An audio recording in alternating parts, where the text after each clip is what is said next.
Another day dawns over the old city of Jerusalem. For countless millions throughout the ages, this has been the spiritual navel of the world. So much history has happened here within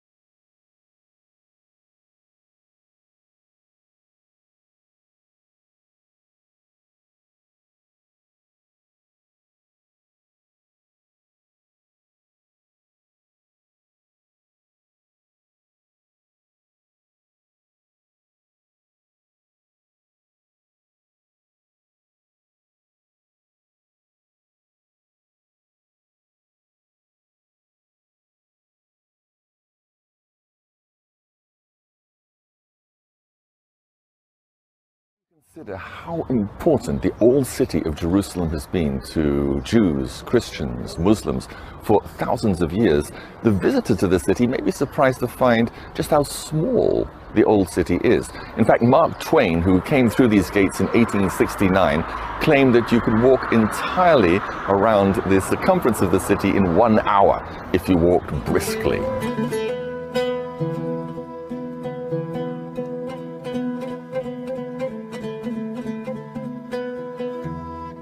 But these walls are less than 500 years old, built by the Turkish ruler Sulaiman the Magnificent.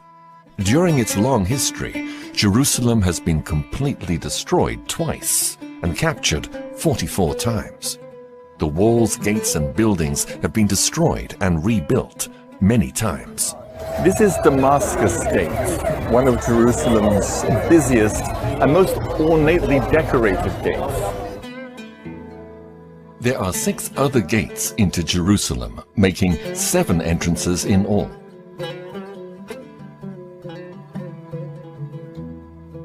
An 8th gate, known as the Golden Gate, was sealed off by Suleiman in 1541.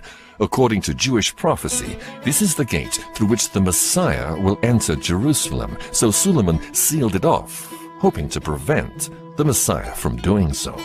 Just a little south of where I'm standing here by the Golden Gate is an area known as the Offal.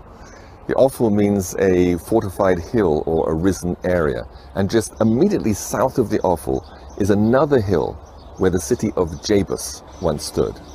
These ruins are all that remain of the Jebusite city before King David besieged and captured Jebus in 1003 BC and renamed it Jerusalem. David brought the sacred Ark of the Covenant into the city, establishing Jerusalem as the center of Judaism. David longed to build a house for God where he could place the Holy Ark. So he bought a farmer's threshing floor from a Jebusite named Averna for 50 shekels of silver. And this was to be the site of the splendid new temple.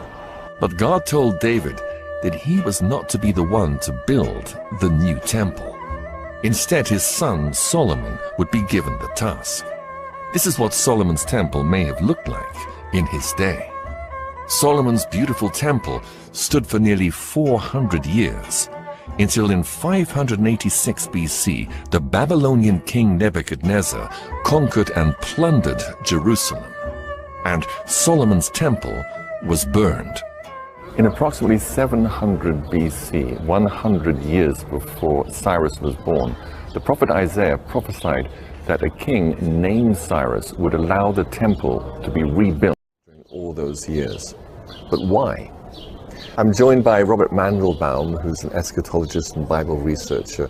Robert, why was this? Why have the Jews never rebuilt their temple? Well, thanks for having me, Chris. It's great to be here. After 70 AD, the Jews were scattered throughout all of the world, and there came a time when Jews were not even allowed to live or visit Jerusalem. They wanted, of course, to rebuild their temple, and thanks to the Temple Institute, which is just behind us, all the plans are already made. The sacrificial altar has been recently constructed. The priest robes have been made. Pretty much everything is ready to go. Robert, help us understand, why is it so important to the Jewish religion to rebuild their temple? What is the significance of the temple to them? Well, Chris, there's many important reasons, but the primary reason, the number one reason, is the Jewish people do not believe their Messiah will arrive until that temple is rebuilt. So what's the problem? With everything set and ready to go, what's to stop the third temple being built? Well, the problem is that building you see over there above the Western Wall. It's called the Dome of the Rock. The Dome of the Rock was built by the Arab Caliph Abd al-Malik in 691 AD. It stands on what is known as the Temple Mount, on the Haram al Sharif.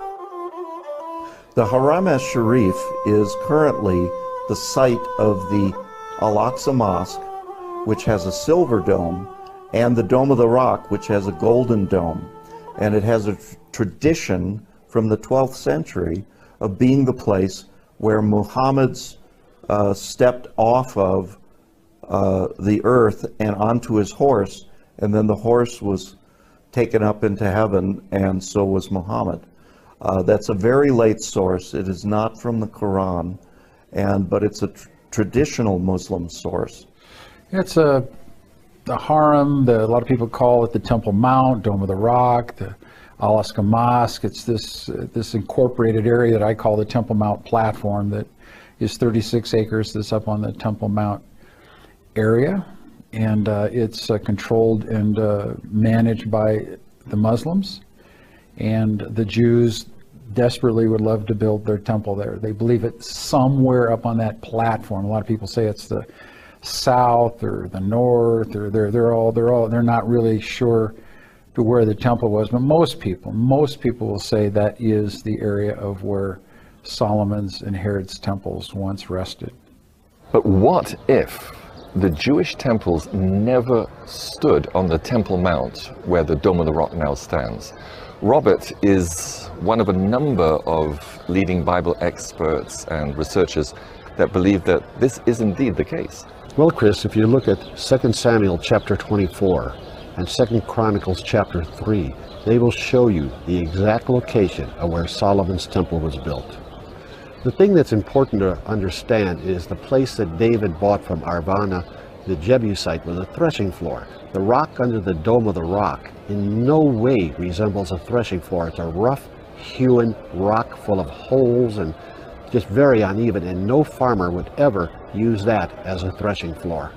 What we're really talking about here is the Bible specifically telling us where the temple was built. And Scripture is telling us that the temple was built in the city of David, more specifically in the Jebusite fortress on the threshing floor of Ornan, which is, I would assume, would be very close to the Gihon Springs in some respects. So Robert, if the Jewish temples never stood where the Dome of the Rock now stands, then where were they built? Well, they were built several hundred feet south of the Dome of the Rock in an area called the Ophel. And all you have to do is study some verses out of Nehemiah chapter 2 and Nehemiah chapter 3. And again, it pinpoints and gives a very clear description of where the temple was built. The key word in that verse, Nehemiah 2:15, is brook. I went up by the brook. And if you look at Nehemiah 3:7, it uses the word river. There's only one brook, one river, one stream within 5 square miles of Jerusalem. There is no river, no brook, no running water on the Haram al Sharif. The only place in all of Jerusalem where there is running water is the Gihon Spring. And where is the Gihon Spring in relation to where we're sitting now? Well, the Gihon Spring is just a few hundred feet south of where we are presently sitting. Do you want to take us down there? Yeah, let's go.